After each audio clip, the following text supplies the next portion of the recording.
Ladies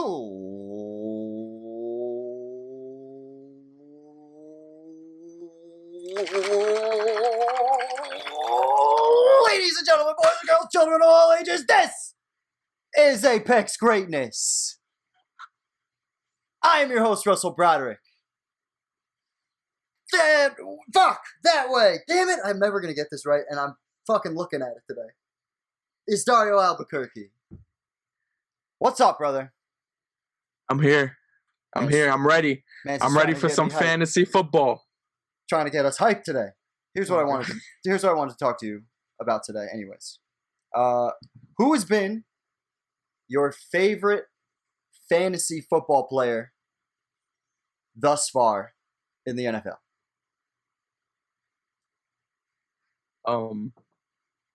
Who's been my favorite fantasy? Like, from you watch him or you pick him in Draftkings. He's like a weekly pick for you, or he's on your season-long team, whatever.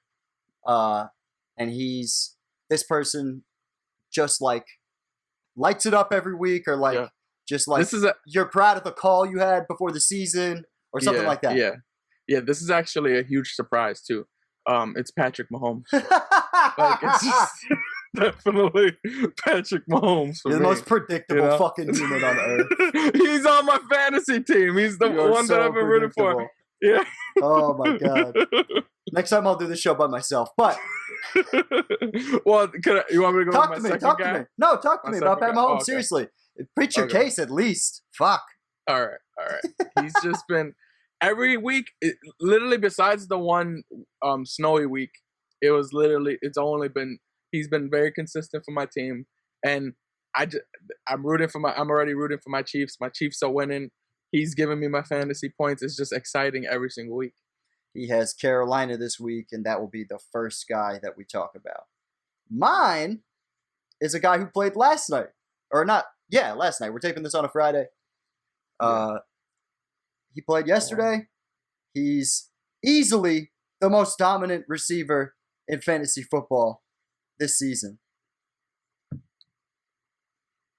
And he is Davante Adams, if I can fucking find him here. This man, when he plays, just destroys.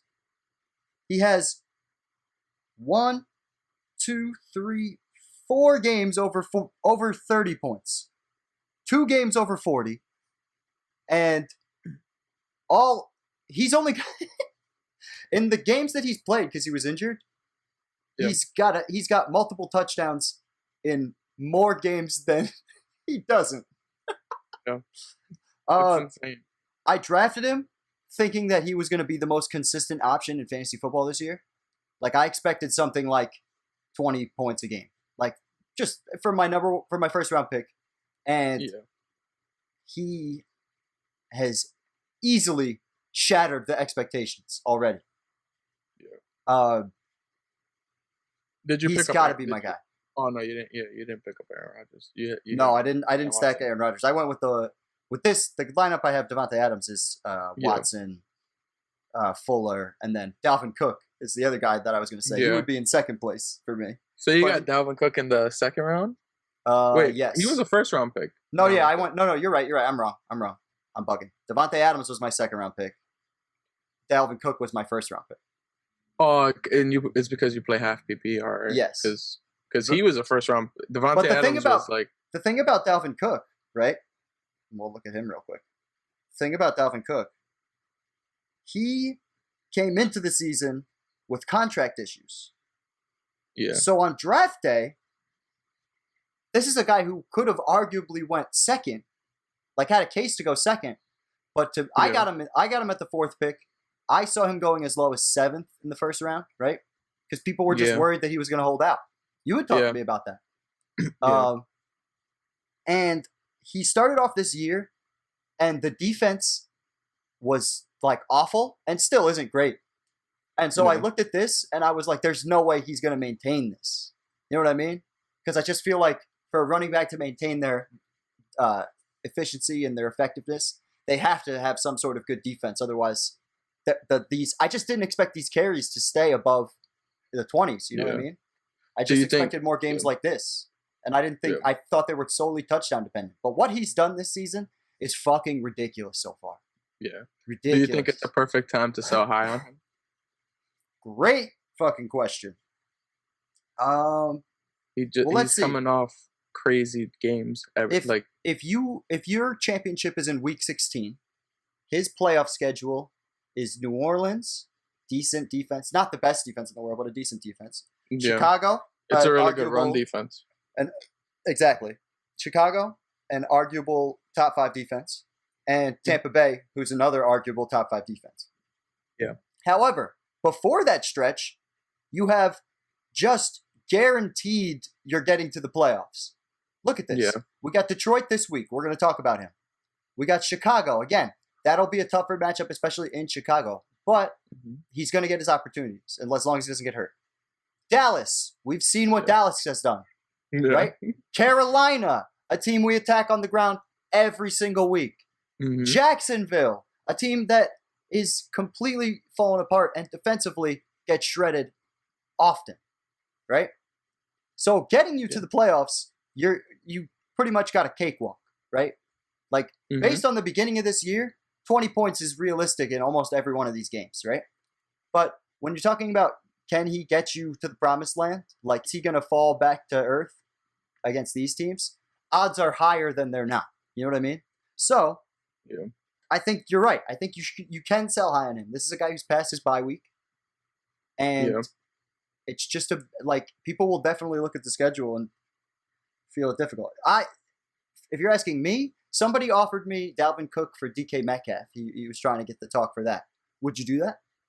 Straight up, I would need Metcalf and something else. Yeah, right. I didn't know, and I was just like, because DK Metcalf's playoff schedule, right?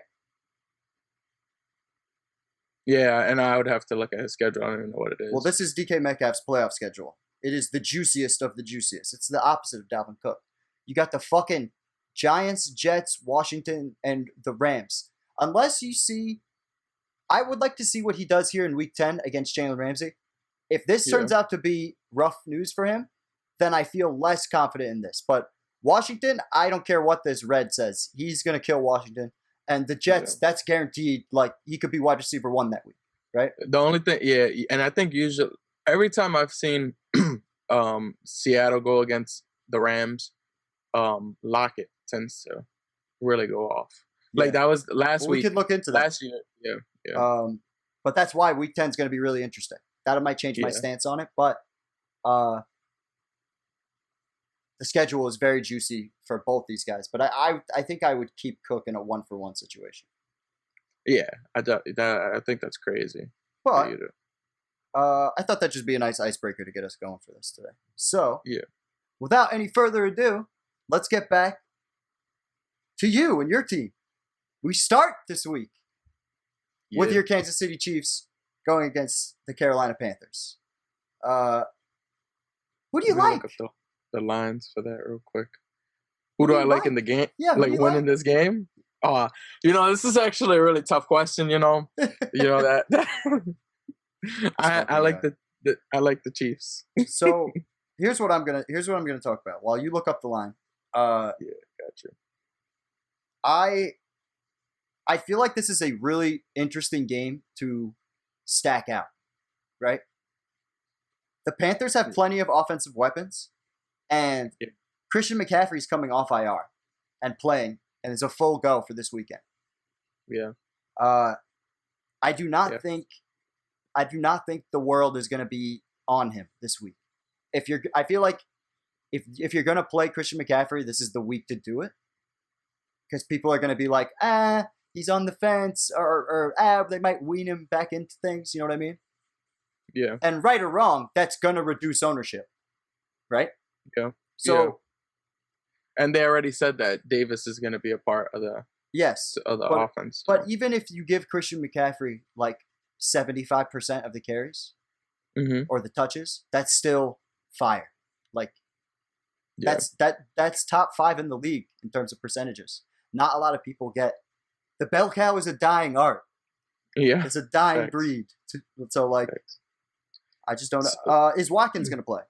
Yeah, hold on, wait. For that line, we got. You want to guess You want to try to guess it, or this one is Carolina's or Kansas City's at home. Yep. I'll say KC by a touchdown. So KC by 7. They got KC by 10. Wow.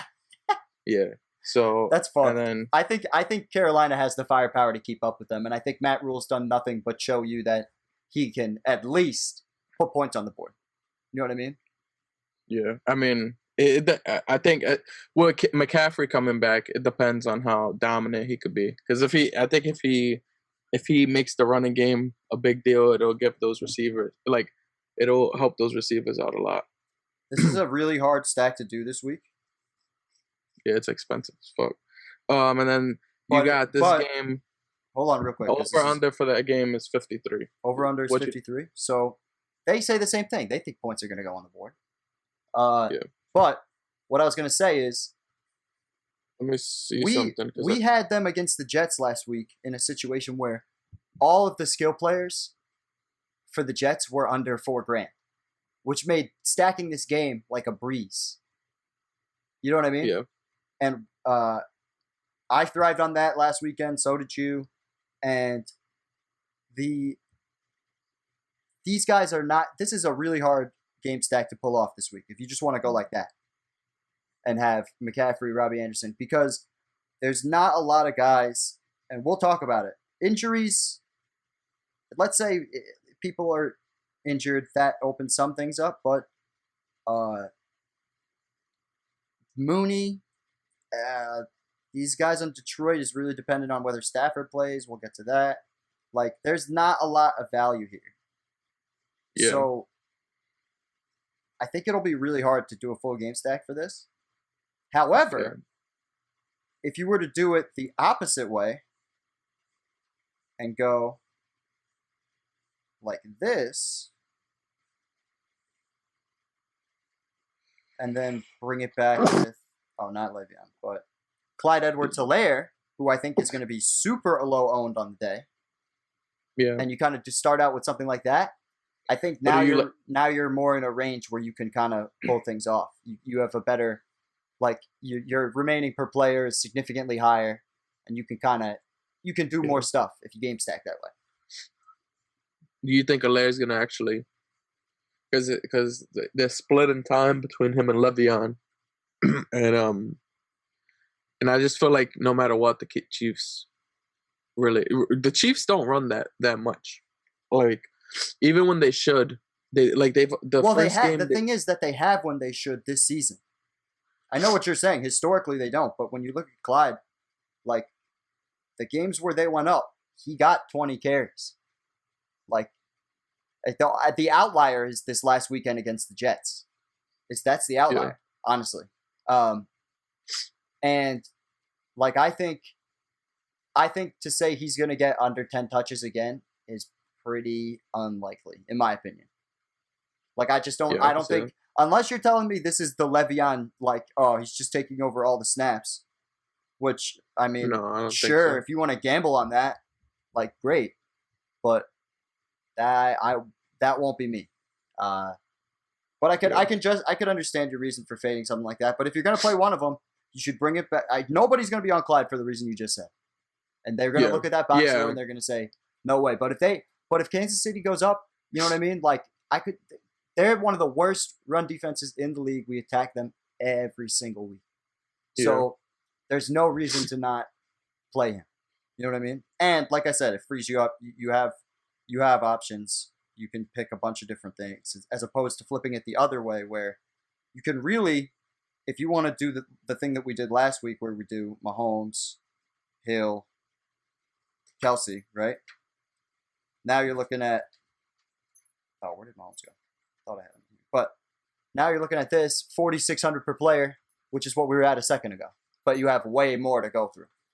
Yeah. You know what I mean? It's just significantly harder. And God forbid you want to do this.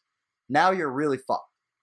Yeah. You know what I mean? So you're going to have to make a choice there. Could you go Anderson in this spot?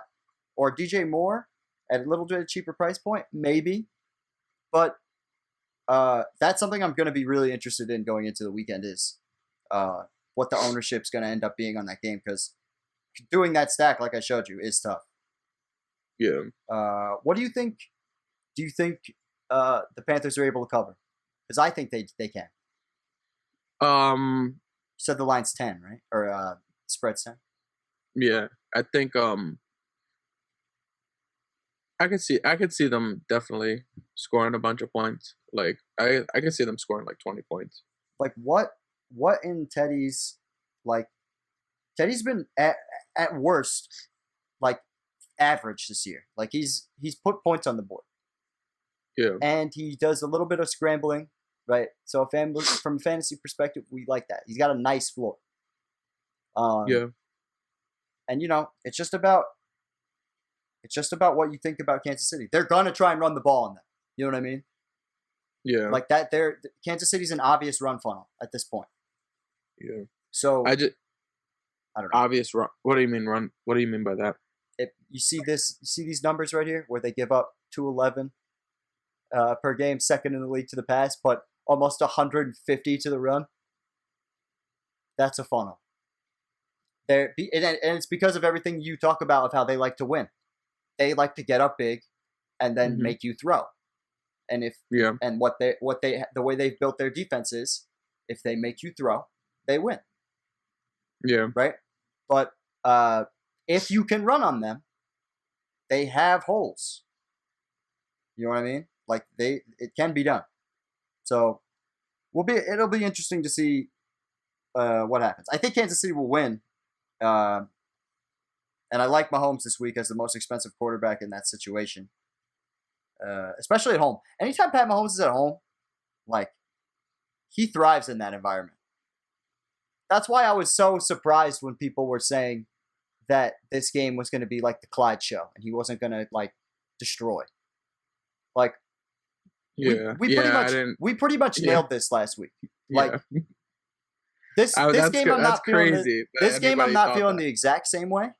Yeah, but 303 is always in the ballpark. And it's also like you never see him have back-to-back duds. Really. Yeah, like if you look at his just career, like you could look at his career games. I don't think you've seen him have back-to-back duds. Yeah, but he didn't just have a dud; he had an explosion. Yeah, he just QB1 smashed. Game. Yeah, so we'll see what happens. He was the second in fantasy last week. Who was one last week? Russ? No, Dalvin Cook. He went crazy. Oh, I thought you were saying quarterbacks. I was like, okay. No, I knew he was QB. I figured second he was in fantasy in total. Yeah. And now we move on to. Oh wait, actually, before I move on, did I miss anybody? Is there anybody you want to talk about? What's you think defense? You can see. Would you play Kansas City's defense? Not at second highest owned. I don't think they're gonna. 3,700 is not as second. Do you really think? I'm not. Do you really think the Panthers are that bad? No, but I think that the Chiefs force you to make mistakes. Yeah, like they're at home. I think this is gonna be a 2-touchdown game. I don't know about that. I'd be surprised. I think just because of the offensive firepower, I definitely think Chiefs win. But I think Panthers are able to put points on the board. Remember this. I got Chiefs 37 to 20. Okay, at least they hit. Would that hit the over? Yeah.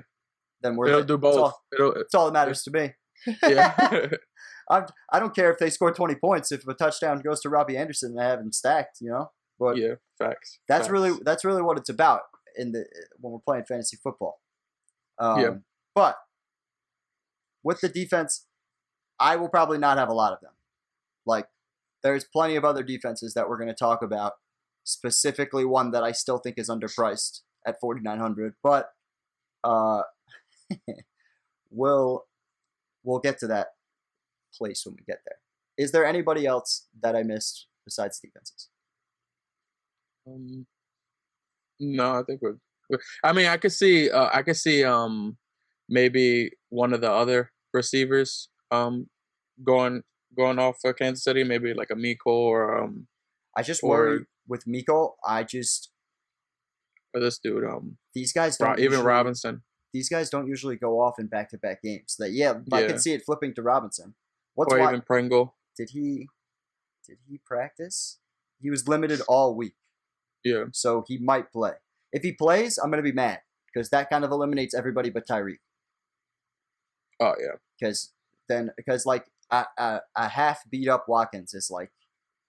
But his hamstring shit, like he could be, because I don't know if you remember last year, but there was that one game where he freaking played for like a snap, and then he's just sat out because he's had a hamstring issues throughout his whole career. Yeah. So I don't know. I could see maybe like I'd go Robinson this week because it's always one of them. It's Robinson or Miko or freaking Pringle. Well, that's your value spot if you really want to do that. Yeah. But that's you what do you understand what you're getting for 3,200 when you do that? Like I understand what you're saying. Yeah. But like 16 points can't be expected in that scenario. Yeah. Yeah, exactly. It's like boom or bust. Like if he doesn't play, he's got a way better shot. But if he gets you 12 for 3,200, it's like at least you got your money's worth. Yeah, but like, I think I could only see him hitting double digits if Watkins doesn't play. Yeah, he has to not play. Yeah, I agree. Because Miko would take the rest of those targets. Exactly. But all right, let's get to Buffalo Seattle. This is another game that I think. It's gonna be a shootout. If you're not just stacking the shit out of these games with Seattle, I think you're losing money on the year. You can't not be. Like. Yeah, Seattle's just been consistently wild. You can the most fun way to stack this would be to do Josh Allen, right? A guy who's been down from a fantasy perspective the past month, right? Yeah. Way worse second month than first month. But outside of the Jets, tougher. Well, I can't even really say tougher defenses. He's kind of faced whatever. He only faced one tough defense in that whole month. Tennessee's defense is pretty bad, and I mean, if we're saying it's good, Kansas City held them to 120 yards. Yeah, but Kansas City is legitimately that was like on national TV, right? That was one of those. Yeah, it was a rainy day too. Yeah. But here's my point. Anything's possible against Seattle. Seattle's the worst passing defense in the league by a country mile. It's literally double the people in 31st place. It's insane. Yeah, this is actually it's on pace to have 1,000 more pass yards given away than their historically worst pass defense. Really? Wow. Yeah, it's that bad. It's like that. Yeah. So when you stack, the Seahawks made it incredibly easy for us because they ruled out Chris Carson, they ruled out Carlos Hyde, and they ruled out Rashad Penny. So now we're down to two guys. You got DJ Dallas or Travis Homer. Both of them, it's really a guessing game. Last week, we saw what DJ Dallas could do in this situation. He got over 20 touches. He got 2 touchdowns. He smashed, right? Yeah. Travis Homer didn't do a goddamn thing. But he had a knee issue. And the Seattle Seahawks very rarely run one back. At least historically. Like, they had Marshawn, but Marshawn always had a backup. Like, yeah, but usually when they split it, it's usually one back gets about 75%, the other back gets like 25%. It's not usually a 50-50 split. So my question is, because I agree with you. Yeah. Who would you take? Because you have Dallas, who's the rookie. I'm pretty sure he's a rookie. But you have Homer, who's been on the team for a very long time. I think you got to keep on with the rookie. Why wouldn't you keep feeding the hot hand? He did good last game. I just don't I don't trust Pete Carroll to do that. This is what I think is going to happen. I think the pricing is going to make people think that Travis Homer is not going to play. But I think Travis Homer is your starting running back until you hear something else. Like, unless, maybe I'm wrong. Let me check this and let me make sure that it wasn't announced that he's the starter. No announcing of him being the starter. Just that Travis Homer's not carrying an injury designation, right? I don't know. If it's a straight split, then I'm pretty much off both of them. You know how I operate with that. Yeah, 1 sec. But if it's what you say, the gamble is to play Travis Homer. Yeah. But if you wanted to do it safe, DJ Dallas 5,000, right? But I wanted to bring up Homer's name because I think there's a chance that could, like, don't be surprised if that happens. You know what I mean? Yeah. But then you can do this. You bring it back with, you bring it back with all 3 of them. And then you do, and this is That's expensive as hell, too. No, it isn't. It's actually not nearly as expensive as the Chiefs stack. Oh, my bad. You're doing the whole. It's not nearly as expensive as the Chiefs stack. And I was able to add more players. I don't know. I'm not going. This is an onslaught lineup. I'm just giving you an example. This isn't a copy-paste scenario here. I try not to do that. I'm just giving you an idea of what I would do in these situations. Like this, if you then filled this with like a secondary stack with the tight end and the running back, right? And then had like a decent defense, if you were able to pay up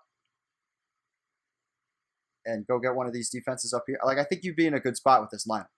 Like, because I think all these guys are in a position to score points.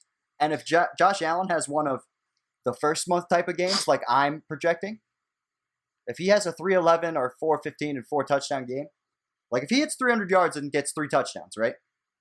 Yeah. In those situations, Beasley has done really well, right? John Brown, beginning of the season when he played, extremely well, right? And Diggs has been a pretty solid rock all season long.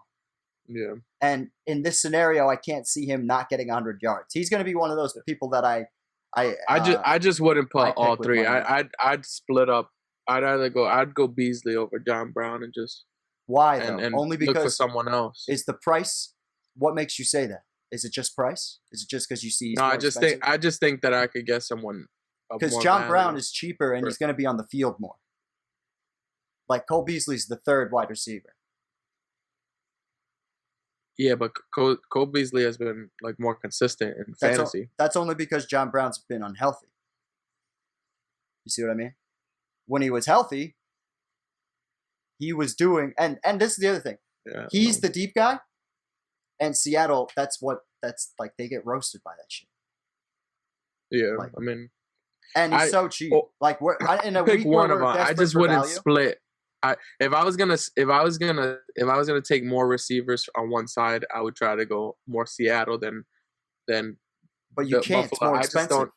I don't think. Do that. Yeah, I know. But what I'm saying is, I'm gonna take out. I'm not gonna go all 3 receivers from Buffalo. I'd take 2, the 2 that I think would do the best, and I look for another game. I think it's too. I think he's stacking too much of one game when I don't know how much. I don't think Buffalo is gonna score 40 points. So it's like you don't. So that's what you should have started with. You don't. You think Buffalo's gonna score 40 points? I think they have all the potential in the world. When has Seattle not let up somebody doing something like that? Like, please show me the game in which Seattle's defense held somebody to under 20 even. Look at these games. They haven't. I mean, this is terrible. I can see it. Like, and it's all through the air. Giving you maybe 30. I'm not seeing a 40-point game from Buffalo, to be honest. I don't know, dude. Why? I just want to know why. I just don't think Josh Allen is that good. I'm sorry. But that doesn't matter. It doesn't matter because he's already done it. It doesn't matter about whether you think he's good or not. Yeah, he hasn't put up a 40-point game yet. Like, what are you talking about? I'm saying he could put up a 30-point game, but I'm not saying I'm like a 30. Like he's scoring 40 points. Like his team is scoring 40 points, Russ. I understand, but in these games where he's had the 25, 35 yeah, look at the points scored. 31, 35, 30. What are you talking about? You're talking about 6 points. You're talking about an extra touchdown against the worst defense in the league. Like, if you're telling me he's going to have a game like this, then sure, but I doubt it against Seattle. No one's played bad against Seattle except for Jimmy Garoppolo, who does suck. Certainly. Can we do a side bet on that? Like, can we do a side bet that they don't score 40 points, like me and you? I think there's no way they score less than 30 as a team. It'd be Okay, impossible. I could see about 30. Yeah, but But I don't see a 40 this is point the thing game. that I don't understand with you. Literally, you're getting hung up on a field goal and a touchdown. Like in a game that's going to go like this, and they're at home. They're going to go like this. Seattle hasn't played slow all year. They have to play fast. Go to Cole Beasley. Solid. All right. He scored 19. The 35-point game, he scored 19 points. And then let's go to John Brown. But John Brown hasn't played because he's been injured. No. He played in that game too. Oh, did he not play in the Rams game? No, he played and he got hurt. Like they didn't. He wasn't like shut down. He got injured, and that's why. Did they all play in Miami? What about Miami? They all played. All right, he had 12 points in Miami, and John Brown had 18 and a touchdown. 18, and then how much did Diggs have? I'm just trying to gauge where these are the amount of points you're gonna be. All right, so you got 32, about 18 and 12. What I'm saying is instead of taking the 12 because you're stacking that squad. You could pick someone else from a totally different team that might be a second option and get you 15 to 20 points. All right. Like you're probably right, but I'll give you an example of why I'm thinking like that. If you get 40, then you can make that possible 12 go to almost 20, and then now you got 3 guys going over 20 points. I think this is the type of game that we're talking about. Maybe not 5 touchdowns and 400 yards, but maybe 4 touchdowns and 300 yards, right? The 3 guys that I stacked with in this scenario, right? They all hit that number. I think the worst case scenario, if it goes the way I think, I could be wrong, but if it goes the way I think, I would say that, I would say that if you stacked Allen, and you don't have to do all 3 receivers. That is the example of an onslaught. But if you were to do Brown to save yourself money, because that's the other thing. There's so little value on the slate, as I talked about before. We need cheap guys. Bad. Brown's practiced all week, and when he practices all week, he's the second wide receiver. He's been that way pretty much all year. Okay. The only reason his price is down, and the reason why it doesn't show up on the stat sheet, is due to injury. Buddy is practiced, and I think he's going to be opposite Stephon Diggs. And I don't know about his ownership because Seattle always makes your ownership go up. But where's that fucking kid? Where's DJ Dallas? There he is. If you start with that, like, even if you were to just do that, right? You're looking at a nice. Now you can kind of pivot and kind of do other stacks, secondary stacks with what you want to do. But I'm interested that you don't think you're expecting a second month Josh Allen performance than a first. Yeah. I just think my whole thing is that I don't know if there's evidence to suggest that against Seattle at home. So we'll see. I'm not sure, but you know what? I'll take this bet. I think he's significantly digressed. At what point is 36 enough points for you to still bet on it? Not for me to put 3 receivers. No, I'm saying to bet with me. All right, would you bet that the Bills are going to put 36 points? No, I'm saying because I'm also going against the worst defense in the history. So I'm saying That's all I'm saying. That's literally my whole argument. Yeah, but the whole thing is I'm betting my bet. I'm already taking the rougher, the harder, like, to me, because you're saying this is a pretty good offense, and this team is already giving up 35 points a game, so you think that they could get a touchdown more. Yeah. So if anything, why would I bring my shit down when I'm already like making the bet? If they don't score 40, it's because Jamal Adams is back. And so maybe I think he is. No, he is. I know he is. Yeah. I just found I saw that right before we signed on today. So I could see that, but I really think that I just would be very surprised if that one guy, like, for the Colts in the mid 2000s, there's this guy named Bob Sanders who, when Bob Sanders was off the field, they were literally the worst run defense in the history of football, like the worst. And then the moment this dude came back on the fucking field, it was like they transformed overnight and they won the Super Bowl that year. It was in 2006. It was ridiculous. So maybe Adams has a positive effect, but I don't know. Russell Wilson, because I have not talked about the Seattle side of the ball, and why would I not? Russell Wilson is literally 30 points a game every single game. 32 to be exact. They're going to come out. They're going to fucking throw. They're going to try and put up points immediately because they have to. Until further notice, they have to, right? Yeah. Even in a game where Russell Wilson throws 3 interceptions, he still finishes with 36 fantasy points. He's running. He's throwing. He's on pace to come close to the touchdown record on the season. The only problem... Yeah, he's... Oh, no, go ahead. You know he's projected to get like 60 touchdowns this season. He's on pace right now with Brady, but Brady had more touchdowns at this point than he did. But that's what it is. I'm sure. No, it's not. It's not. I did it. I calculated it. Oh, here we go. But your calculations isn't the way history is shown. Like through this amount of weeks, it's literally Brady has more. That's what I'm saying. Oh, you're saying? Oh, okay. I thought. I was like, fuck you and your math. I don't give a shit about your math. I'm trying to tell you what's the history. I thought you were saying his pace was like not. Oh no! Brady, if you were to do if he were to continue to get 4 touchdowns a game or whatever, is that how you figured it? That's what he's been. Well, that's what he's been doing. Yeah. I mean, I'm just taking because he's about halfway through. We're halfway through the season now. Yeah. And he is that. What is that? I mean, at this he would be on. Did he have a bye? He had a bye, right? At this 7. Oh no, go ahead. Sorry. No, you got it. Keep on. I said at this pace with 26 touchdowns halfway through the year, if you add a game, he's on pace for about 55, 56, right? Give or take. He's on. When I calculated, he was on pace for 60. Damn. I mean, your math is way better than mine. But well, the way you do it is you take his touchdowns per games and then multiply by the rest of his games. So he had 26 touchdowns divided by 7 is 3.74, and you multiply it by 16, which is the amount of games he'd have. And it's 59, 59.42.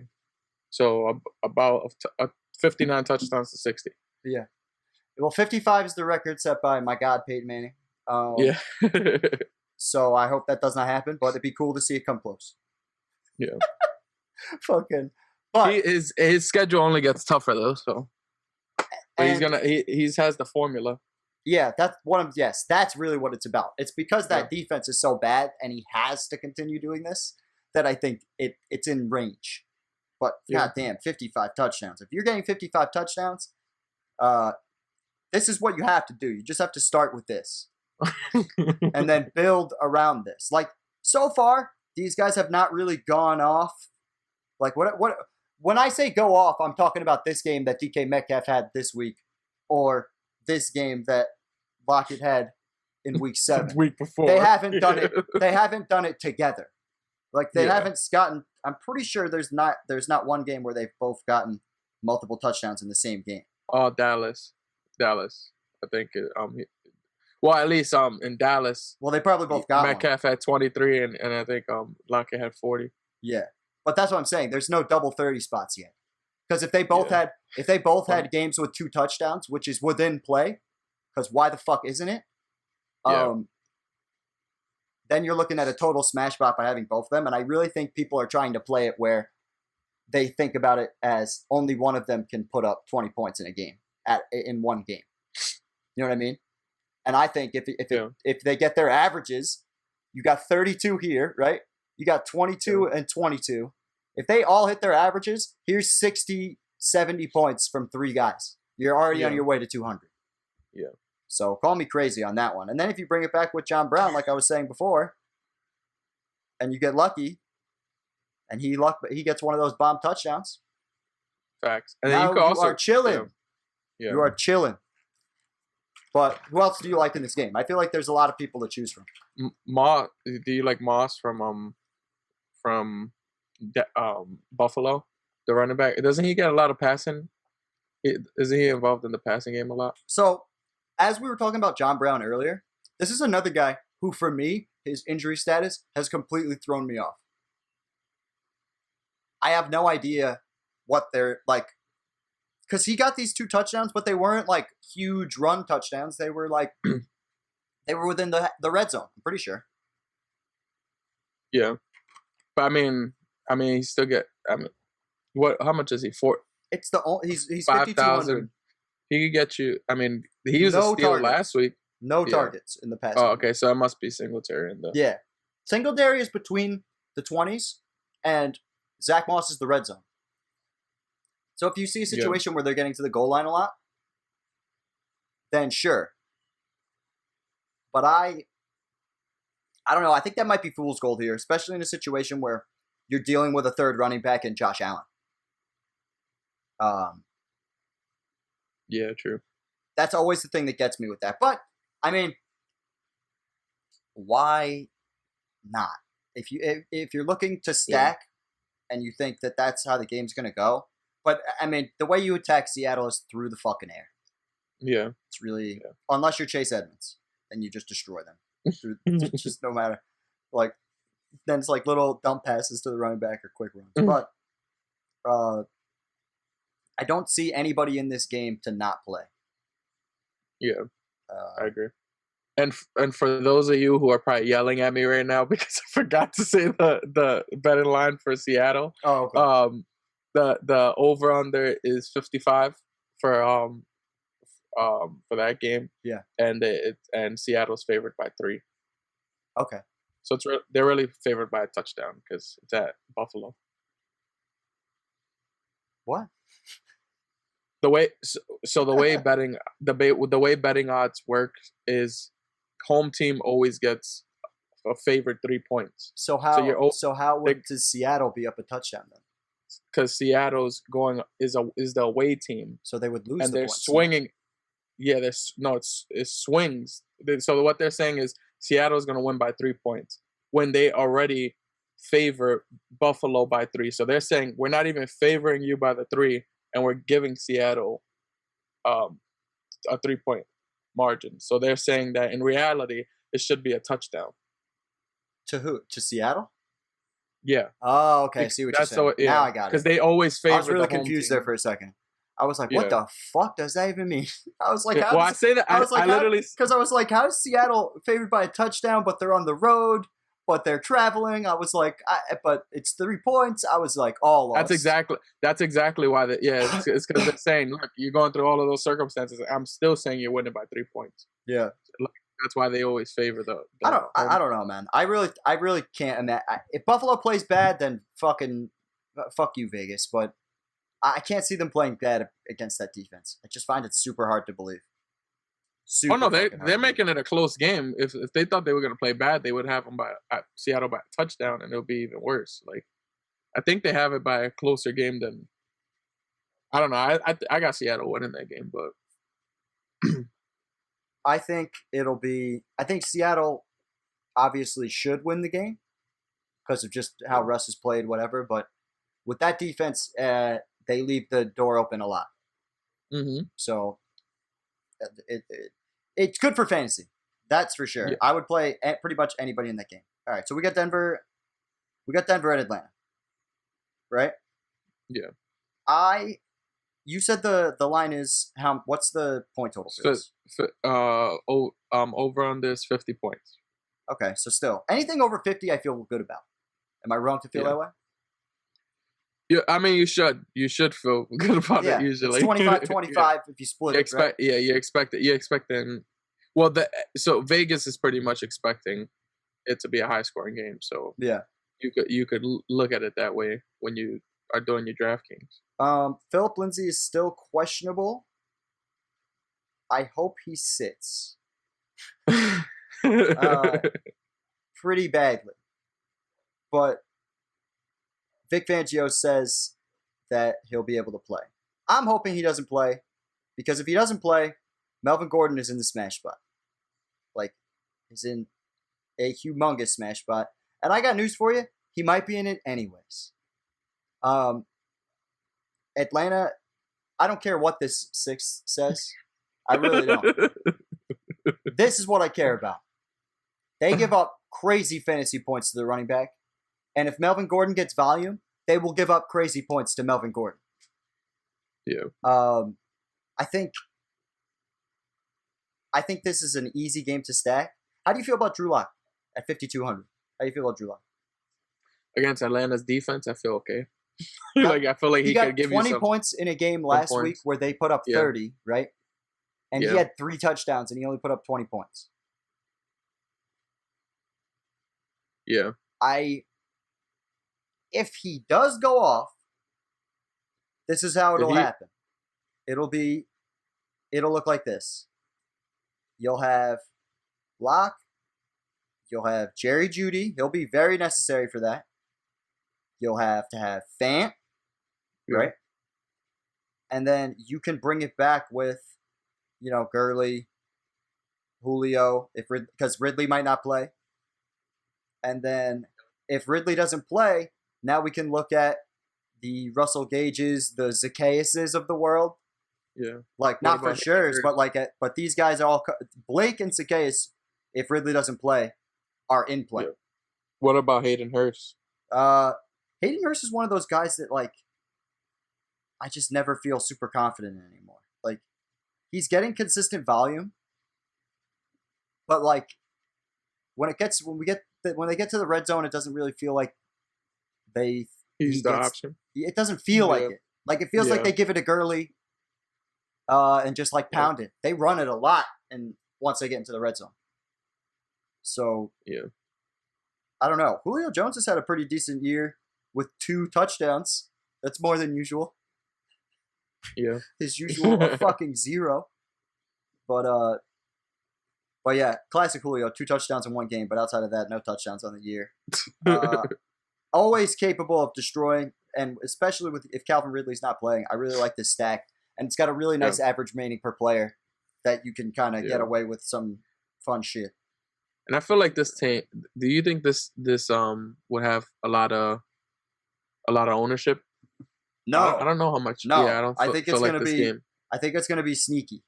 Yeah, it's not the razzle dazzle game. I feel like it's just because if there is high ownership, it's solely because Locke had that good game last week that people saw where he was clutch and shit. Yeah, and people know that Atlanta's defense is doo-doo. Yeah. Matt Ryan, you can play him. Obviously, if Julio's playing, I feel like it's safe to play him. Yeah. But I don't know. Denver's defense is very hit or miss. AJ Bouye came back last week. Didn't have the biggest impact in the world, but it's another week that he's back practicing. Yeah. I respect him until further notice. So that's always a threat. But I mean, this is a game you can stack the shit out of because everyone's sitting in that 600, not really 7,000. You only got Julio, and that's really it. That in the high price range, and all these guys have potential to put up big points this weekend. You know what I mean? Yeah. So, who else you like that I haven't named? From that, I don't really like. I didn't really look at that game much. Yeah. When I was going through. I think that's what I'm saying. I think that's probably why you feel like it's going to be low owned. It might be low owned. Yeah. I could see people attacking Atlanta, but you never know. You never know. Yeah. I don't see people stacking as much as so I could definitely see why. I could see them throwing in a Julio or something on their lineup, but not really stacking that game. So yeah, I see what you mean. But yeah, why can't this game explode? There's no reason. Yeah, I know. I agree. Yeah. I didn't think about it when I was going through the slate, just because. I'm just happy I'm not crazy. Made me feel less crazy about it. I was like, why not? No, yeah, I definitely. Unless Drew Lock just decides to be a toilet. There's no real way they can fuck this up, in my opinion. Yeah. But look at these defenses this guy has faced. Outside of New England, and I guess the Chargers after those trades that they made, he's faced fairly good defenses. Yeah. You know what I mean? So, I mean, the jury's still out on that guy. Yeah. I think it'll be a decent gamble. He's had a rough couple of weeks. Yeah, fucking terrible season so far. Yeah. But All right, let's move on. Baltimore, Yeah. Indianapolis. I cannot see either team hitting 20 points. What does Vegas think? They have it at the over under is 48. So they see it like being 24, something like that.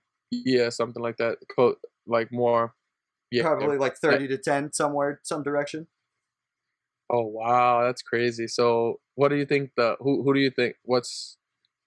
Who you got winning this game? Who do I have? Oh, I got Indianapolis by 4. By 4? Yeah. Okay. So it's Indianapolis by 1.5. Wow. And the craziest part is just yesterday morning, sorry. Yeah. Baltimore was up by it was supposed to be Baltimore by 2. Wow. So there was a huge swing. Holy shit, I didn't know that. That's interesting as fuck. And I'm so upset because I wish because I bet Baltimore by 2. Yeah. So I'm mad because I could have got a better bet by just having Baltimore win straight up and save get some more money because I think Baltimore's gonna win this game. You think they're gonna? Why? Talk to me about that. I don't think Indy is. People get fooled by Baltimore not being able to beat the elite teams, and I don't think the Colts are an elite team. Really? Because all week I've heard that people talking about Colts being an elite team. Yeah. So you know how they have those But talk to me about why. Contenders or pretenders. Yeah. One, I don't trust Phillip Rivers for a whole season. So. Sure. And I don't think I could. I don't know why people are going to trust Phillip Rivers against the Baltimore defense. But so that's number one, and I think Lamar Jackson could look ass against some elite defenses, but is the Colts defense really that great? Like, yes. I don't know. Like, but here's the thing. So far this season, yes, these are their numbers. And this is what they do against quarterbacks. It's top 15, right? Yeah. And they allow the least amount of yards in total per game. And only 18 points a game as a defense. Like, the numbers that are there. Like, this is okay. What I just noticed 17. Yeah. What I just noticed as we were looking at the Colts defense, if you want to call them pretenders, this is how you call them pretenders. You ready? That first team, Jacksonville, any good? No. Next, Minnesota, any good? Nope. Next, Jets? Nope. This is why. This is exactly why. Yep. Keep going. Chicago has been all right. Maybe. We'll see. Oh. But offensively, doo-doo, right? Yeah. Next, Cleveland. Offensively, really good. Defensively, okay. But have been shown to be exposed several times, right? And they lost. But they lost this game. Yeah. The defense put up points. They got 2 interceptions on Baker, but they lost this game, right? Mm-hmm. Cincinnati. Their offense has actually been pretty decent this year. They're not good though. They're not good. Yeah. Their offense, exactly. Their offense, right? They put up points on them, 27. Right? Yeah. Oh, that's true. Yep. Detroit put up 21. Yeah. But not anything to like. We're not looking at Detroit as the top offense, right? Yeah. And my whole thing is, I think Phillip Rivers is going to put him in harm's way. Like, I could see him throwing a pick six or getting a scoop. Like, the defense is going to help Lamar out a lot.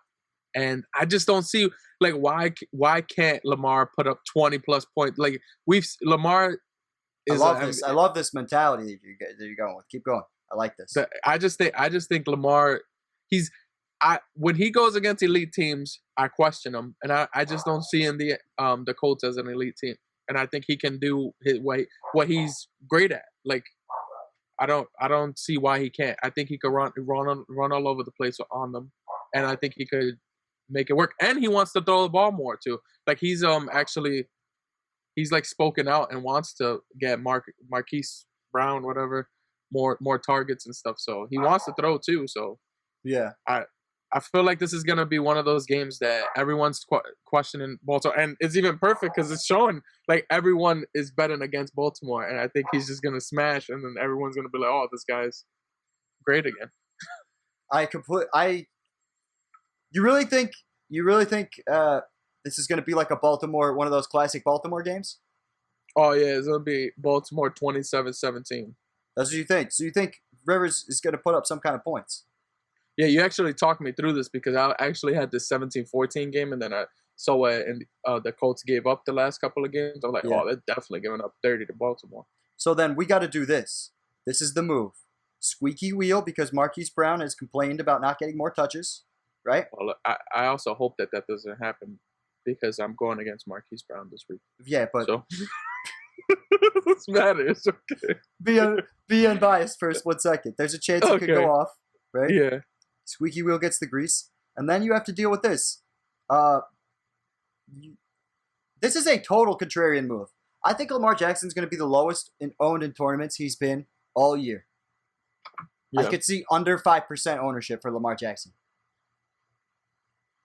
And this is a guy who at any moment could run for 100 yards. Yeah. And just destroy Slate. He about to put a 200 game. And if they think that'd be insane. On this defense, that'd be crazy. They would be real pretenders. They would be Stephen A would be annihilating them. He'll be like, this is a disgrace. I really think Lamar Jackson has a chance to absolutely redeem himself from last week. And even in a game where, like, clearly he had a bad game, like a bad one, still 18 points. Yeah. That's your floor. Like, he's not, from a cash game perspective, nobody you'd rather have. Doesn't matter what defense they're playing against. I think Pittsburgh's defense is way better than Indianapolis's. So I think I really like this contrarian move to play Lamar and bring it back like that. And I wouldn't even bring it back with anybody. I think I could see the Ravens beat them. Yeah. I think there's a universe I could see it. No T.Y. Hilton, right? You got this fucking piece of shit who fucked me hard last week. Hard. I was right. Look, on this show, I don't really sit around and be like, oh, we were right. No. We nailed everything. Yeah, no. But we hit on like 80% of the shit we talked about last week. And this fucking guy killed a lot of people that I listened to in podcasts and a lot of people that I read their columns. Because Jonathan Taylor, and you know what's about to happen? He's about to get 20 touches and smash the world. That's what fantasy football logic says. It's not regular football logic, but fantasy logic says that he gets the most opportunities he's gotten all season and that he completely annihilates the Ravens. But that's strictly like a weird look. There's no rhyme or reason to that. But yeah, the fact that you understand it is exactly what I mean. Yeah, I know what you mean. It's bad funny.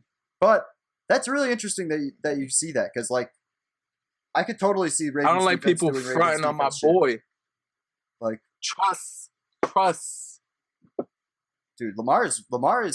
We'll see. He's had a really weird, not like the exact opposite of a year that he had last year. Like, yeah, this is what everybody thought was going to happen last year when he was coming in and he proceeded to throw multiple like he had his shit looked like Russell Wilson's. It was ridiculous. Like plus 100-yard days. Especially halfway through the year, it was absurd. But let's move on. You and I both like Baltimore in that. Houston at Jacksonville. So Gardner Minshew's out. High scoring game. Wait. Let's see the lines. Yeah, see the lines. Talk to me about these lines. We got over on the 50.5, so it's another high scoring game. Okay. Which I see that definitely going over. Okay. And you want to guess the line? Houston by a touchdown. Hey, you lit. But you know what that means. It's really, but he's supposed to be Houston by 10 because they at home and then 3. And then now I understand that logic. I wasn't with you before, but I got you now. That makes sense. But here's the reason why I see this being like potential. I'm going to go through 2 scenarios with you. Which one you want to go through? The high scoring game or the destruction? Pick one. The destruction. Okay, so the destruction implies that the Jacksonville Jaguars are playing this fucking guy I've never heard of named Jake Luton, who has not taken one snap in the NFL in his life. He's a 6th-round rookie. He threw for 28 touchdowns and 3 interceptions his senior year. And he's going to have to go up against J.J. Watt. Now, the only before person you keep on, gonna... Before you keep on, wait, time out, my bad. Yeah. I don't want to mess up your thing, but what if Luton starts looting on the court and he just starts smashing people? And my thing is, when you ask me what fucking scenario you want, domination or shootout, say shootout next time if you want that fucking answer. No, anyways. I'm just being stupid. I'm being stupid. I just heard the rhyme. I didn't even know about Luton. I was like, Luton with Luton, and then But in the world where he gets like where the Texans destroy, right? In the world where the Texans destroy, I think that playing them, how much is their defense? 3,100 this week? There is very little faith in my heart that I have that this is actually going to happen. And there is no evidence from this defense at all to suggest... Except the game they played against Jacksonville. Yes, against Gardner Minshew. And that was, I think that was the first game with the new coach. Yeah, it was. That was the inspired game with the new coach. And then after that, they're back to normal. Well, they played good teams. Still, you really think the defense is going to show up? That's with all your rhymes about Mr. Luton, gluten, tootin', fruitin'. If Mr. Minshew only scored 14 points, I don't see Mr. Luton ain't really about to start looting and stealing all these points that we about to give him. We ain't gonna give him no points. So then, if that's the case, what we're looking at right now is David Johnson's biggest game of the year. Hey, you called this like 82 weeks ago. If that's what you think, I know. I try to. But look, he's going upward. At least look at you, trending upward, and he almost hit 100 yards last time against Jacksonville. He's 5,600. That's if you really think it's going to be a destruction type game like that, then I think Watson is mad too because his team is acting like a little crazy, trying to trade his favorite asset. So I see a fuller game coming. Once Deshaun Watson got through 3 very good defenses this year, he has done nothing but smash the world. He's played over 300 yards, multiple touchdowns all month. Not to mention he's getting work on the ground, not nearly as much as some other quarterbacks, but he is the best behind the line runner for a quarterback in the league, to me. And I've had that discussion with you before. But I like Watson. I think Jacksonville has talent in this backup shootout. So I got Fuller, who is absolutely going to be looking for the ball now that he didn't get traded. And I like DJ Shark. If you think Luton can do anything, right? If you think he can do anything, then you got to do it like this. And you just do Watson, Fuller, with Robinson against Houston's atrocious defense. Yeah. And then DJ Shark, a guy who's gotten a shit ton of targets, albeit from Gardner Minshew. I just don't see the wide receiver 1 getting worse or getting less targets with a less experienced guy. Usually they pepper the wide receiver 1. You know what I mean? Like, in desperate situations, even if the quarterback's not good, at least maybe. I just don't know if they're going to want him to throw a lot. That's the thing. Well, I know one thing's for sure. Jacksonville's not going to stop Deshaun from scoring. So he's going to have to do something. And, I mean, James Robinson has been one of the better running backs in all fantasy football. Not a game under 10 points. So, like, one of the best floors for a running back in the league this season. But I don't know. When you put what do you always talk to me about with new quarterbacks and like their running backs? Oh, okay. Stack the box. You talking about stacking the box? Yes, I am. I don't think they're gonna stack the box. I don't know. Why wouldn't they? That's my thing. Did you see? You didn't see the Eagles-Cowboys game, but in the Eagles-Cowboys game, at a certain point with that Cowboys quarterback like DiNucci, the Eagles just started bringing the fucking house and bringing like everyone, and it rattled the shit out of him. Why wouldn't they do that? Because they're not going to allow James Robinson to fucking like. They're not going to allow James Robinson to just run all over them. Yeah. And James Robinson hasn't gotten 20 carries in any game this year except for this last one. Yeah. He's gotten a lot of work in the passing game. We'll definitely continue to see that, especially in this game. But if they stack the box, Robinson's not going to hit that 30-point ceiling that you want him to hit. That's a fact. Plus, and that makes me nervous. Yeah, I can see. And then, I don't know. I could see. I definitely see that, though. I definitely see that. Shark is talented. If he gets on target looks, he will put up points. But because I don't know, I can't imagine Houston's defense stopping them. I really can't. If you can, play David Johnson, but I don't know. That game could totally shoot out. There's totally a universe where they could shoot out. And if you play Luton with Robinson and Shark and bring it back with Fuller, right? David Johnson, whatever you want to do. And even Cooks. You can do some dirty things with the rest of this team. You can go Steelers, right? You can bring it back with Connor and do that mini stack. Oh, word. Because you're going to have the money to do that. And then at tight end, there's guys you can pay down here. Like Olsen, he gets looks. But he's coming off. Jack Doyle, he's gotten more. He's found the red zone in 2 straight games. Alberto, a lot of people love this guy. I don't know why, but a lot of people love him. Eifert's back. Like, there's guys to play, and you can do. The point is, the stack is within range. You know what I mean? And you could do a lot of cool things when you pay under 5,000 at quarterback. Because what do you need for a quarterback at 5? Like, if you're looking for 3x, you need 15 points, right? The odds of a quarterback not getting 15 points are very low. They're super low.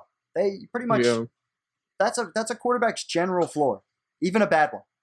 Yeah. So I don't know. If you want to take that chance in tournaments, why the fuck not? And we're gonna get to another game right now where he could really be a star. But it's a similar situation though. It's a similar situation because Matt Stafford, COVID-19 list. Hey. And so we have a $4,000 quarterback. And Chase Daniel. Chase Daniel. I'm going to try to find him from previous. The over-under for this game is 51.5. For the Lions game? Yeah. They must think Stafford's coming off that COVID list. Yeah. Otherwise, I cannot imagine a universe where. And they got Detroit winning by 4. That makes sense to me. Really? I was joking. They got Detroit losing by 4, but really? Yeah. Oh wait. Oh my bad. It's Vikings at home. No, my bad. I was bugging. I thought you said Vikings winning by 4, and I was like, oh. I wanted to have you freak out, what? And I was like, no, I just was on autopilot there for a second, but trying to get because I remember Chase Daniel having a moment where this is a guy who's surprised people before. He's capable of coming in and putting up 230 or 200 yards and getting a couple of touchdowns. Also known to throw picks. Very classic backup quarterback, right? Yeah. The Vikings do not have an elite defense, right? Yeah. It is on the road for them. But it's just for Minnesota, they're playing in a dome, right? It's 2 dome teams playing each other. So, I don't know. I kind of think Stafford's going to come back and play, though. What is it looking like? Could you click on his name? For Stafford? Yeah. Yeah. So it says they've been negative. He has to be positive from now until Sunday.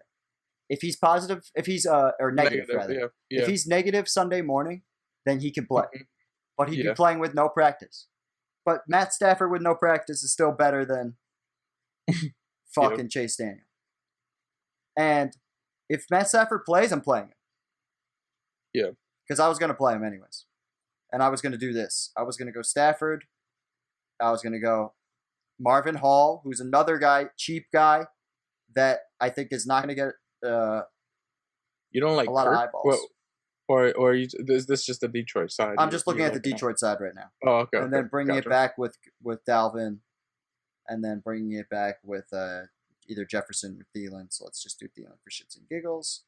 Okay. And then it looks like this, and you're still sitting about 5,000 per player. You could go Marvin Jones because he's going to be the wide receiver 1, but wide receiver 2s have done pretty well against Minnesota. So, like in comparison to wide receiver 1s. So I like Marvin Hall. He was like their bomb guy last week. What about Jefferson? What do you think about Jefferson? So here's the other thing. If we're gonna flip it, right? Kirk Cousins at home, right? Kirk Cousins at home against a bad defense. What else have we seen that? Let's see. Kirk Cousins Atlanta. At home. Atlanta. Oh, 30 fantasy points. Even though he threw 3 interceptions. Didn't matter. Kirk Cousins plays well Tennessee against subpar defenses at home specifically. Mm-hmm. This is an excellent spot to play Kirk Cousins, especially when, in my opinion, everybody and their grandmother is going to be on Dalvin Cook. Everybody. Absolutely everybody is going to be on Dalvin Cook. And I feel like the only way he's going to pay off is if he hits this again. And then that's the only way you can, what do you call it? That's the only way you can cash is by having that 50-point guy in your lineup. If he Now, is the matchup juicy enough for that to happen? Yes. But can you predict that genuinely? No. Yeah. I project like a 25-point game. And that's half. You know what I mean? So like the odds of him getting 30 touches again, 30 carries, excuse me, low. Yeah. Extremely low in back-to-back weeks. You know what I mean? Yeah. I think they turn to Kirk at home here to do more of the damage. Yeah. And it's another contrarian play that we can use to our advantage because I really don't think a lot of people are gonna. I like that. Get on Kirk. Are you gonna just do both? I like putting both Thielen and Jefferson up there. Yeah, well, if you're gonna do Cousins, then you can absolutely get away with that. Sure. Yeah. If Stafford plays, it unlocks more plays here. Yeah. But I think. And we think if Stafford plays, it's a over. Yeah, definitely. And I would still take Vikings to win at home. But I definitely think it's an over. Yeah. I see that too. I like that a lot. This is the other guy I wanted to talk about from this game. Who's like kind of an X factor. DeAndre Swift is the best running back on this team. But he's just not getting any opportunities. Like he when they came back from the bye in week 5 or in week 6 rather. You saw this and you were like, "Oh, he's getting more touches. They're going to start featuring him, right?" Yeah. And then it started going down again, and now he's back to where he was to start the fucking season. So I don't understand. I don't know what to do with him. It's a guessing game. I actually kind of think if Stafford doesn't play, then Swift is a better option. Because I think the backup's going to check down to the running back a lot. And I just don't think Minnesota has the pieces on defense to really do a lot about that. You know what I mean? Yeah. So I agree. I can see that. I don't know. This is a perplexing one. I think this is a wait and see. Got to see if Stafford plays on Sunday morning. Yeah. Definitely. Did I miss anybody? Do you think What about the tight end? Which one?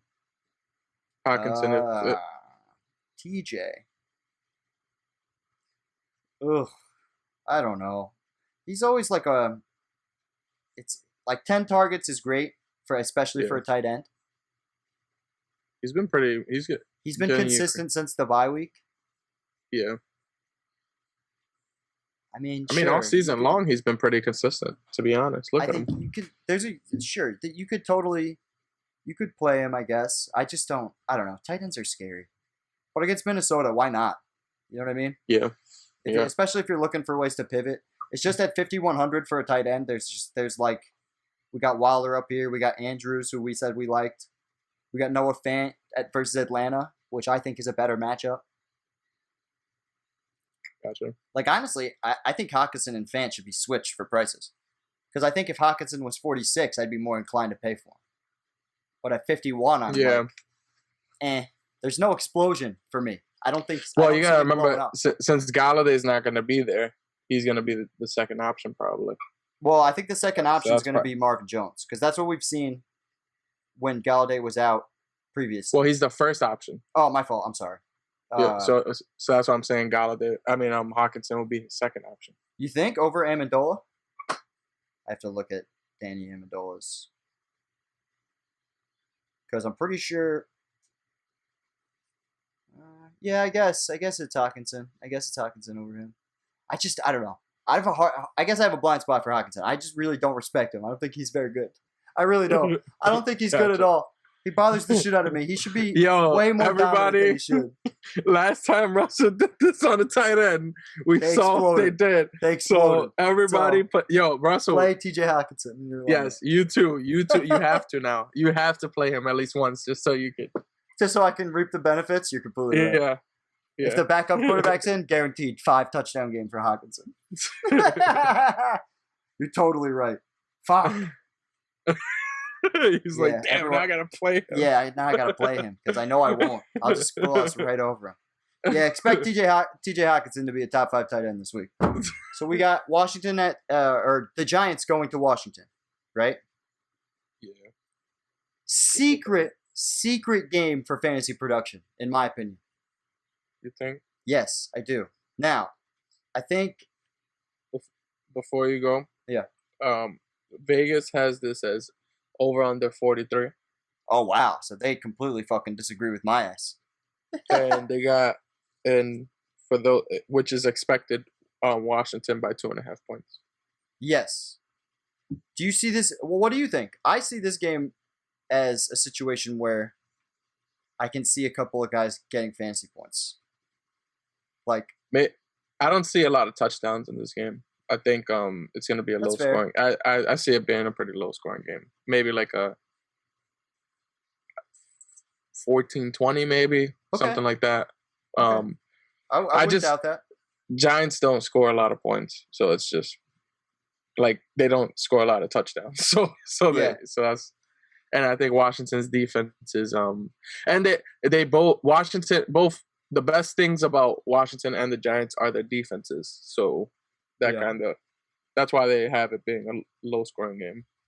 I could see a world where Antonio Gibson destroys them. This is a guy who gets more and more work every week. Yeah. Against the Giants the first time, he got less work, right? Still got 5 targets, but just a weird close game, right? I'm pretty sure they're going to try to avenge that at home. You know what I mean? Yeah. I could see them just giving the rock to Gibson. We'll see. Like, Dallas is a weird... I don't look at this and think... Because this is another thing we talked about against Dallas. We figured this was going to happen because Dallas just literally cannot do anything to anybody. Yeah. And I could easily see Antonio Gibson being a sneaky, like under 10% ownership play. Yeah. I feel like this game is not really going to be touched. Oh no, yeah. They're very like it's hard to touch dumpster fire. Dead ass. It's hard to touch dumpster fire. Here's the one thing though about Daniel Jones. And I got to pull up Daniel Jones here. Hey, he's right there. Danny Dimes. Last season. Or Danny Nichols. Last season, right? Yeah. This is 2020. There we go. He had a few games, right, where he popped, completely popped. That's crazy. Washington is one of them. He has no games so far this year where he has popped. Yeah. It's got to happen at some point. And when it happens, you're going to want to be on it. You think it has to happen at some point? I don't know if I think I think it has to happen at some point. Oh, I really do. I really think it has to happen. Like, legitimately has to. Like, I don't know, man. It's just one of those guys. He has it in him, and his receiving core is healthy. And I'm not saying he's like a great quarterback, but I'm just strictly looking at it like from a gambling, fantasy, what can we take advantage of this week type shit. Yeah. A way to talk yourself into it kind of thing. Yeah. This is the way you help talk yourself into it. If you're looking, like, I'm not saying you need to play Daniel Jones. I'm just saying it's going to happen at some point in my head. And yeah.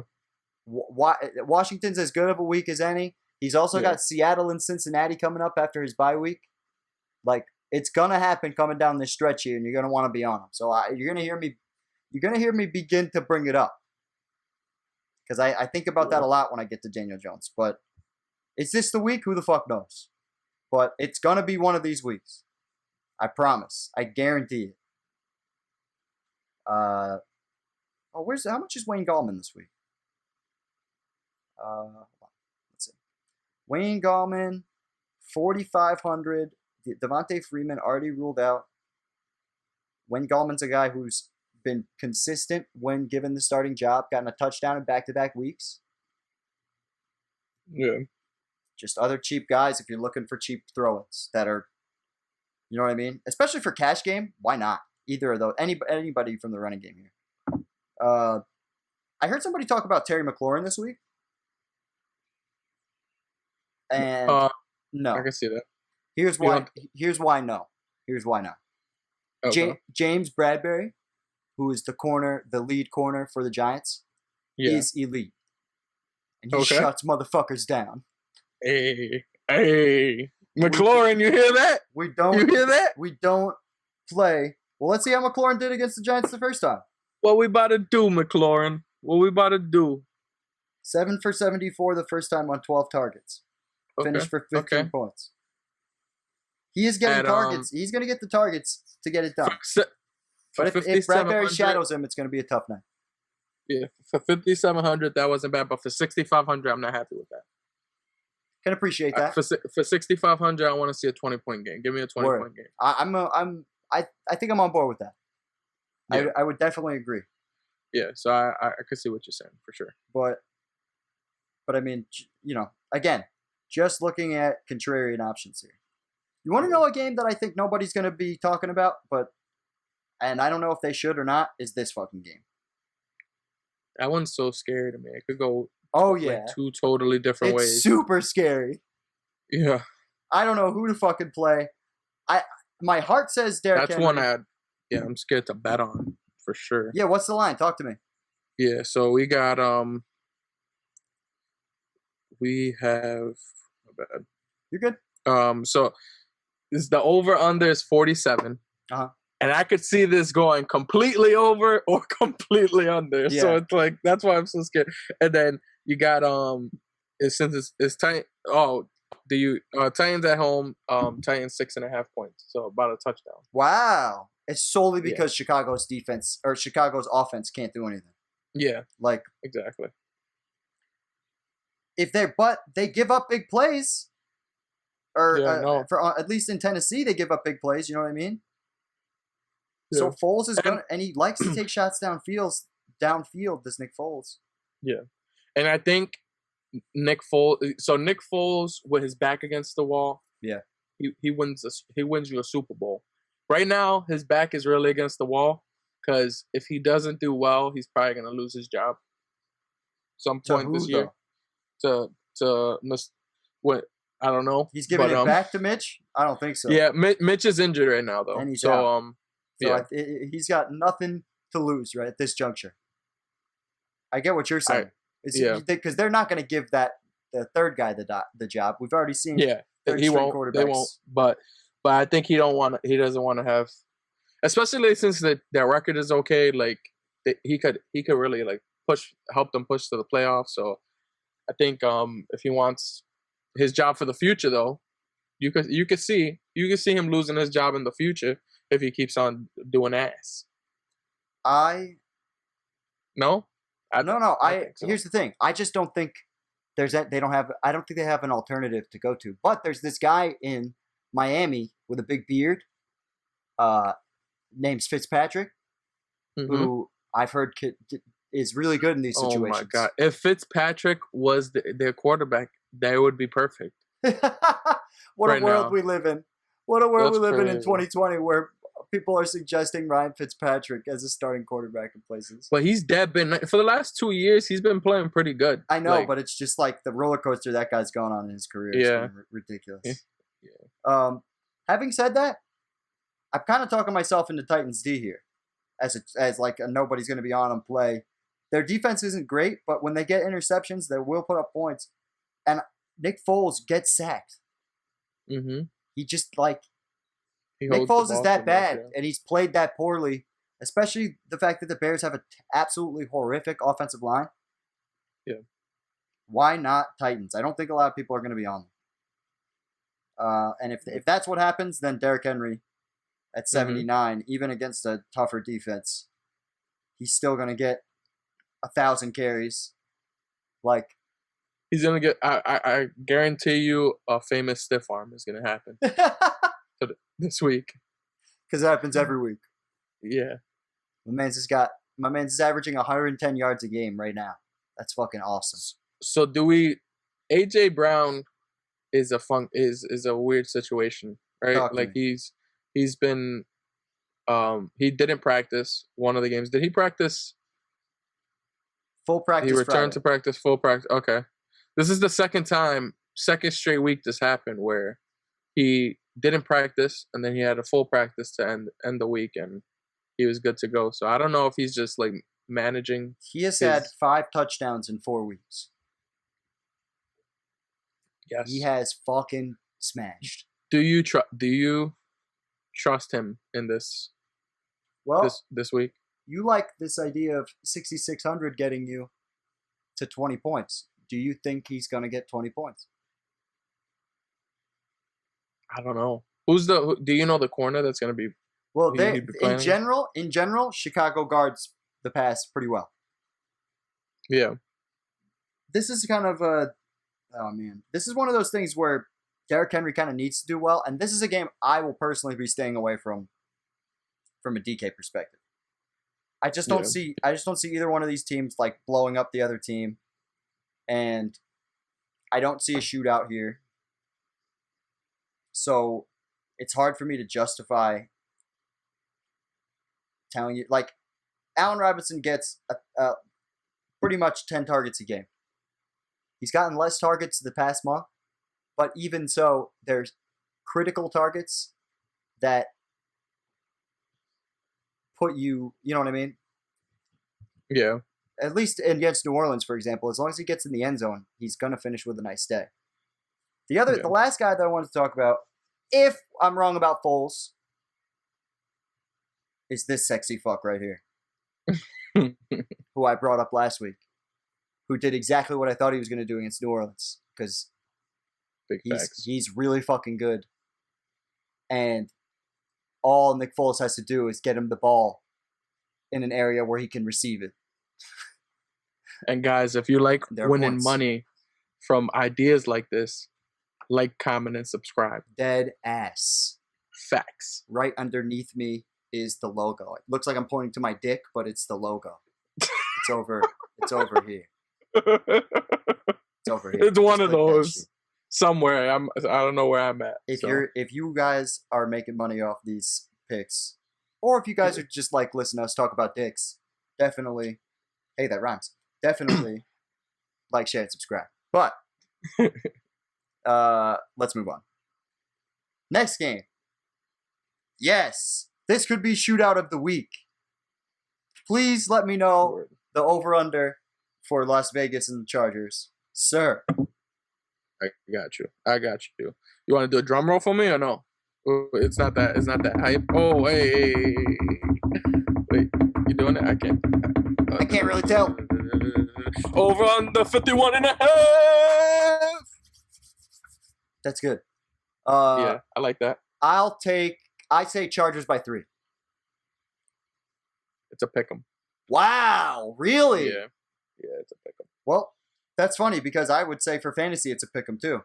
I would pick Derek Carr is $1,100 cheaper, and I think there's a universe where you can do for tournaments. For tournaments, you want to play Ruggs. If you're gonna do Derek Carr in cash, then you want to play Aguilar because I think he's more likely to. He's gonna have a way higher floor than Ruggs. Yeah. But for tournaments, you do Ruggs, you do Waller, and you bring it back with the Keen Dog, and you bring it back with Justin Jackson, and you are chilling. This lineup is sexy, and this lineup has 5,400 per. So you can still fuck around and get guys that you like in certain spots. We talked about Gibson, Steelers defense, anywhere you can afford it. Adam Thielen, fucking whoever you want. And you can play, you talked to me about Hayden Hurst. You can do stuff like that. Like, it leaves you a lot of room in your lineup to pull shit off. Yeah. I fucks with that. Herbert, same thing. This is one. So you like the over for this one? Yeah, right? This might be my stack of the week. This might be my game stack of the week where like with both games here, like this might be my favorite play. Yeah. Because Herbert's just fun to watch. Yeah. And he's getting the ball up and down the field. And this is how you do it with Herbert. And you're sitting at a very similar average remaining per player for whatever it's worth. I love everything about this game. Is there anybody I should not be playing? Am I crazy? No, I mean I could definitely see like if you're doing a game stack, then it's perfect. You know, Aguilar sucked last week, and I think he had a 0, a nothing burger in a game with terrible wind conditions that we talked about on the show. Yeah, and I think he's in a position to possibly bounce back. This is what I meant by him having the higher floor. Yeah, I agree. But if you want to go boom, no, bust, yeah, I agree that. I agree with that for sure. It's got to be Ruggs. Ruggs doesn't have the big games, but when he receives that big pass, it is you are chilling. You're absolutely chilling. And then Waller. All he needs is the one big play, really. If you're gonna stack with either Herbert or Carr, you play Waller in either lineup. Like, consistent option and the first option in the passing game for Vegas. Yeah, you know what I mean. I really think this game's gonna be a shootout. There's the Chargers have traded to get their defense worse, right? They traded away some defensive pieces, and Herbert's just fucking slinging it all over the place. So why not? You know what I mean? Yeah. Also, you know what I just noticed? We even talked about one weather condition once this week. This is the fantasy gods helping us. Thank you very much. We appreciate you. Dead assholes. Dead ass from last week. Last week's fucking amateur weatherman bullshit. Bullshit. But play everybody. Play whoever you can. Play them all. Play them. That's what I got for this. For this analysis. Play. Yes. You name it, you play it. Now, Miami at Arizona. I'm very interested to hear the over-under for this. Over under 49. Really? Yes. So this brings me to my next question. Is the Dolphins defense for real? Oh, not for real enough for Arizona. I wouldn't do that. Well, talk to me about it. Talk to me. I don't trust. I just think Kyler Murray is legit. I think he's nice, and I think he's like a sleeper MVP guy. So I think he's gonna start making his case more and more as the season keeps on going. So I wouldn't bet against him. I agree with you, and here's why. Answer this question for me with a yes or no. Running quarterback, the Rams, yes or no? No, not really. Running quarterback, the Jets, yes or no? No. Running quarterback in San Francisco, yes or no? Yes. Now, running quarterback in Seattle, yes or no? Yes. 3 points, right? Wait, did you say yes to San Francisco? Yeah, Garoppolo's a running quarterback. No, he's not. What are you talking about?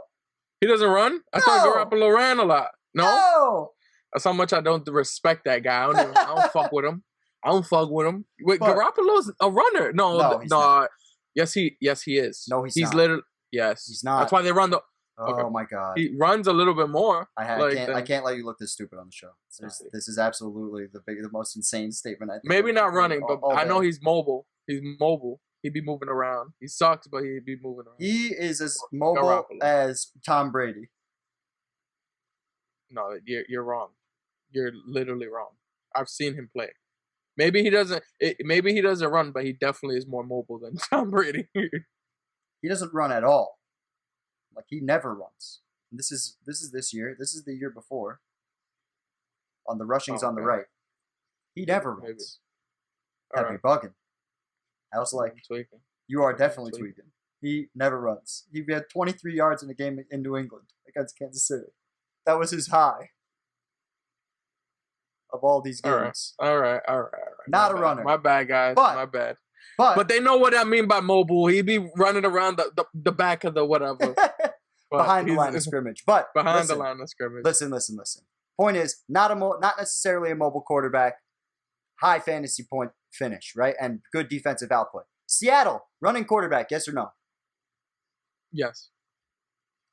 Totally bad game, 31 points allowed. Buffalo, running quarterback, yes or no? C. 31 points allowed, right? New England, a team that's not very good. Running quarterback, yes or no? Yes. Lost, and they let 21 points up on them, which is the most they would have allowed in this month if we bring it forward. You know what I mean? Yeah. I think Kyler Murray is in a position to do serious fucking damage against a defense that clearly cannot stop a running quarterback. Right. At all. And Kyler Murray has had, I'm pretty sure, almost, he's got double-digit attempts in 3 games, but basically 50 yards averaged and a touchdown per game on the ground. He is the goal line option, and he's averaging 30 points a game. There's no reason to not play Kyler Murray at home. And if you were going to do that, you stack him with 2 options. DeAndre Hopkins, the best receiver in football, even though I just talked up Davante Adams to start our show, it's still DeAndre Hopkins. Mm-hmm. He's done it all season long. So you gotta it's close though. They're both nice as fuck. I think Hopkins has better hands and has better run after the catch, but I think Davante Adams is the best route runner in the league, and I think that's where I'd separate it. But it's hard because I keep wanting to talk up at Davante Adams and be like he's the best receiver in the league. In my opinion, I would take him over Michael Thomas, but that's me. But then there's this guy that you just can't do that. And it's just also hard when you have it's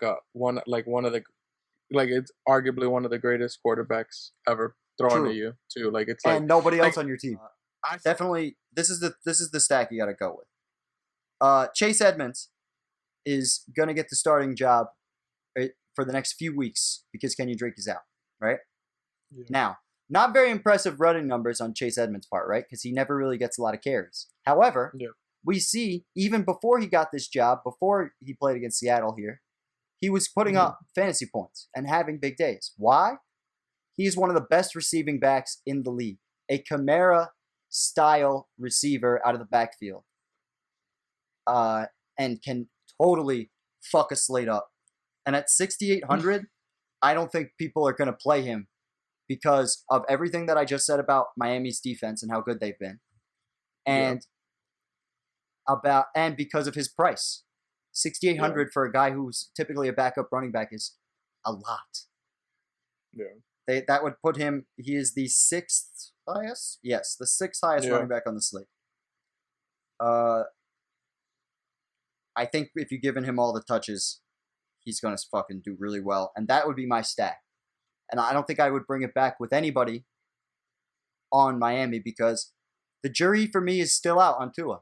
I thought he sucked last week against the Rams. I thought that defense won them the game. Yeah. Well, I thought the defense made it easier for him to not have to do too much. So the defense, I'm pretty sure, scored they scored 2 touchdowns. Yeah. And they had 4 turnovers as a defense. Yeah. That I think that defense is above average, but they have clearly have a problem with running quarterbacks. Yeah. So I'm really interested to see how the most running, the quarterback who does the most running in the league this year. Yeah. Because people say Lamar Jackson, but Kyler Murray has gotten more attempts and more yards, I think. Yeah. By a little bit, not by much. Because I know Lamar's had a couple 100-yard days, and Kyler doesn't have any. But yeah. But I mean, he's consistently giving you, 60, 70-yard games. That's what I was saying, yeah. I would put the average at about 50 yards a game for him. And that touchdown. He's always getting in the end zone. Every game but one, he's gotten in the end zone on the ground. So I think that's a real leaky spot for Miami. And I could see this stack really doing damage. And being not as high owned as you would expect. Yeah. I could see that. But last thing I'm going to say, if I'm wrong, the Cardinals always, they're one of the fastest paced teams in the league. I like tracking these guys for fantasy, right? If I'm wrong about Tua, then he's going to have to do things. You know what I mean? Yeah. He's going to have to do things. And if I'm wrong, I think at 5,500 it's a steal. But again, for me personally, jury's still out on Tua. I won't be playing him.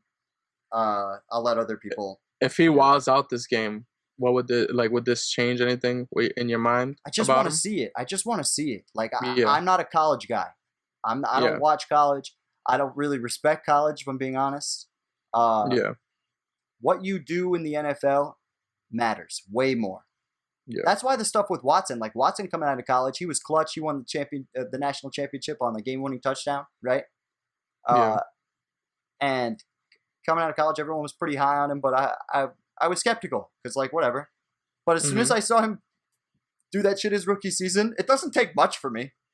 Yeah. It doesn't take years of time for me to feel like you're good. Give me 3 weeks, and I'll feel like you're good. If I think you got it, you know what I mean? Yeah. So, I think Tua is gonna have his fair share of opportunities to put points on the board in this game. So I'll be really interested to see if he can do that. Yeah, I got you. Last, but certainly not least. Well, I guess in one of these teams' cases, it is absolutely, certainly least. But we have the worst combined team in professional football, Dallas Cowboys, going up against the best combined team in professional football, the Pittsburgh Steelers, who are undefeated. Is this a trap game, Dario Albuquerque? No, absolutely not. Talk to me about the line. Because Dallas sucks complete ass. Mm-hmm. It's nasty. The over-under is 43. And it's Pittsburgh by 14.5. Holy shit. It's at Dallas. Yep. So, my God. Yeah. What do you think? I got Pittsburgh winning by 40. Wow. So, no, probably not 40. I'm being an asshole, but probably a good 20. Give them a nice little 20 piece. Dallas is so horrible. There's no way that that Danucci's gonna do shit against the Steelers defense. Or if they want to put Gilbert in, it doesn't matter. Or Cooper Rush or whatever the hell. Fuck them. They're not doing anything. I really couldn't have said that much better myself. Now, here's the one thing I want to talk about for this. This is the highest priced defense I've ever seen on DraftKings that I can remember. I don't think I've ever seen a defense over $5,000 on DraftKings. I can't remember. I can't remember. like I have. Maybe the Patriots defense at their apex. That one year where they were just absolutely putting up over 12 points a game on everybody. Yeah, last year. Mm-hmm. And last year, first half of last year. Yes, maybe then, but other than that, this is like the highest priced defense I've ever seen, and it's underpriced in my opinion. It's a misprice. Yeah. It's not high enough. I've had several conversations with different people this week. The number I've heard is 6,000. That's how much a lot of people think this defense should be this week, to make them think about it. Steelers, there's no universe that I can't see them getting at least 5 sacks and a defensive touchdown. It's never been more guaranteed. Like, I just can't. Do you think it's going to be highly owned? I don't know. I don't know if people are going to be willing to pay $5,000 for a defense. What do you think? Yeah. I agree. I think the a lot of people won't want to pay that. I know I wouldn't.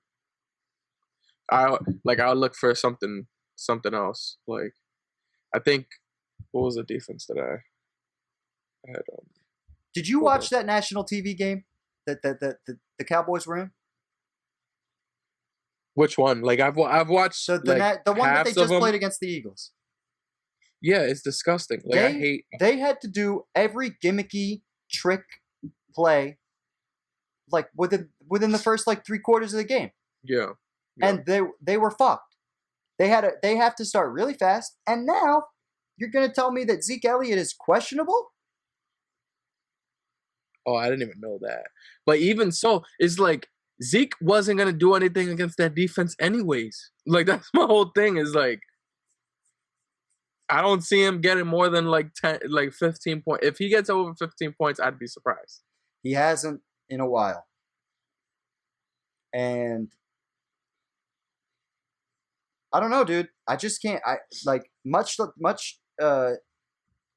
what you said. I can't see a universe where Dallas puts up any points on them.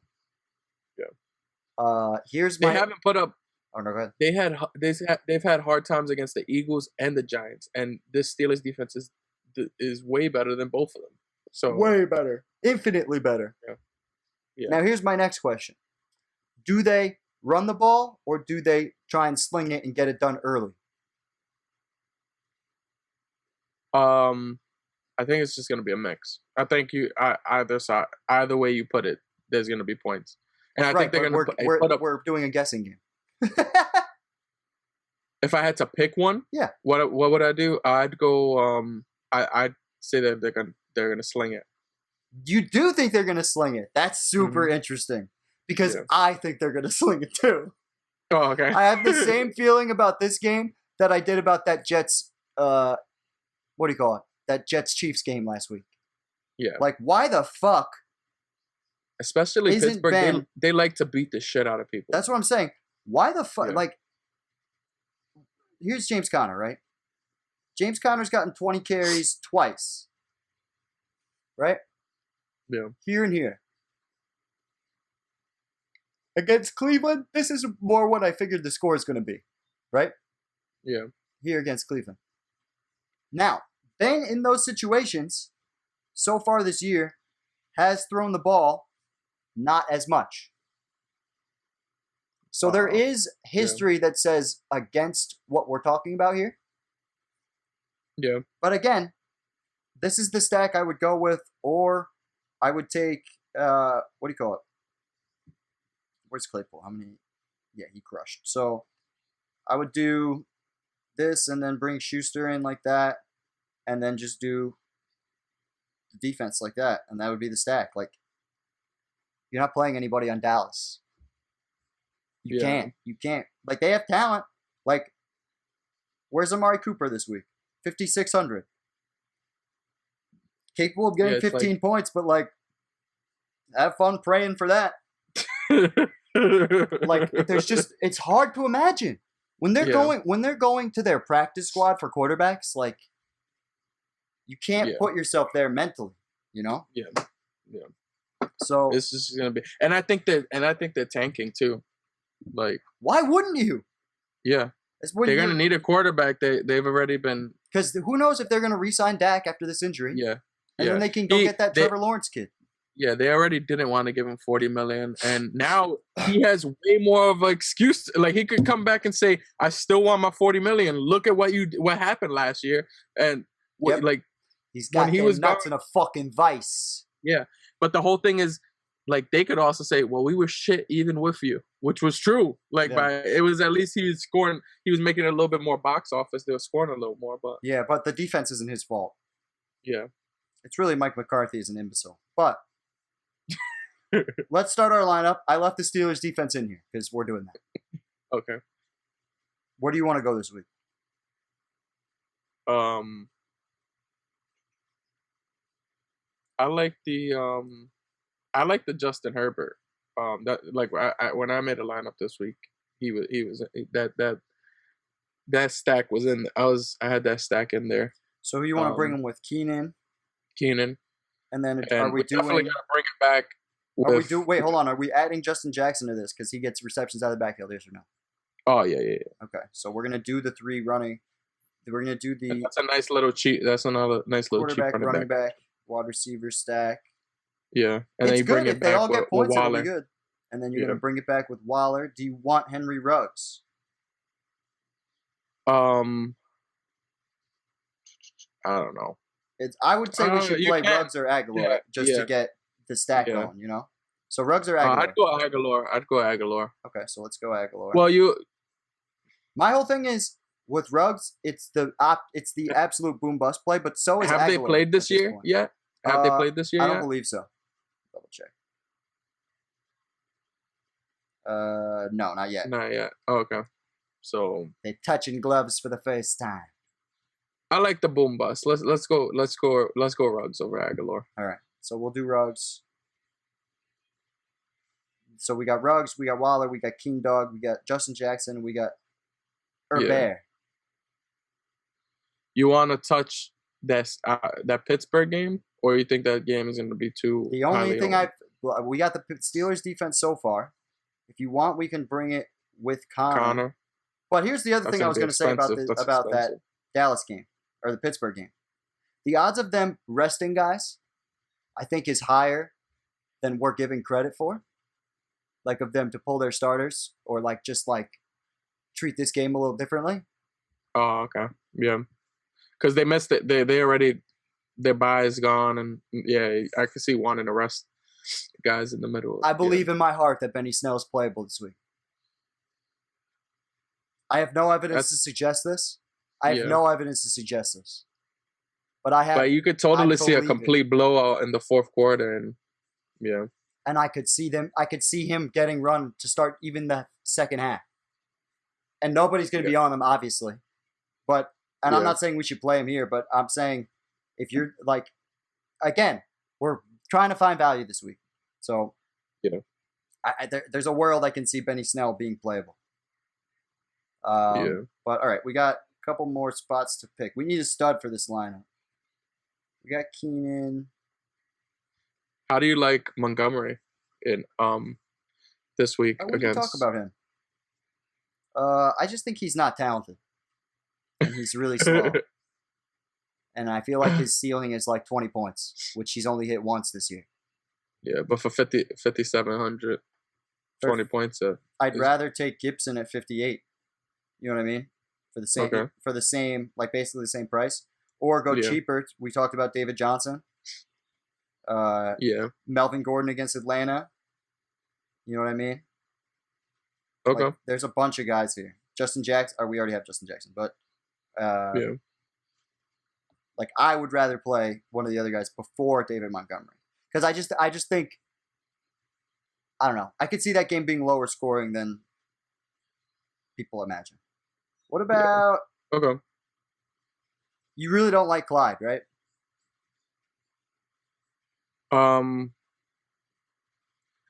it's not. I don't hate him. I just don't, I just get worried about the like. I don't really know what the Chiefs are doing with Le'Veon, or if they like. I feel like Clyde is like the main is who they would want to be the main back, and then Le'Veon gets some play. Yeah. But I don't know if they're gonna get closer to like 60-40. Like I don't know if Le'Veon's just gonna slowly start taking more and more snaps away.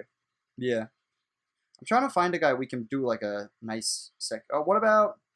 Well, why don't we do? What about Edmonds? I talked about Edmonds earlier. Oh yeah, I like that. So we'll do that, right? And then we got to look for some value. Oh, John Brown is probably the cheapest nice receiver we're gonna find here. Yeah, I like that. So let's do John Brown, and then we got 4,300 to play with our flex. We're looking at Chanel.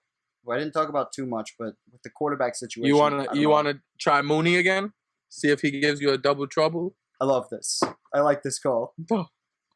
Mooney, where are you? Mooney, you're so fire.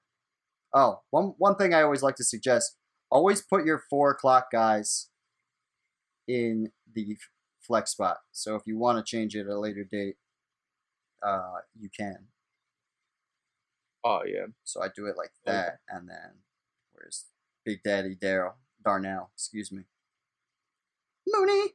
So we have Justin Herbert, Mr. Chase Edmonds, I almost said Lamar Jackson, Justin Jackson, John Brown, Daryl Mooney, Ruggs and Waller to go with the stack, and Keenan Allen. And we bring it back with the best defensive situation of the year, the Steelers D. Happy? Oh, I like it. I love it. I'm fucking ecstatic. I think this looks good.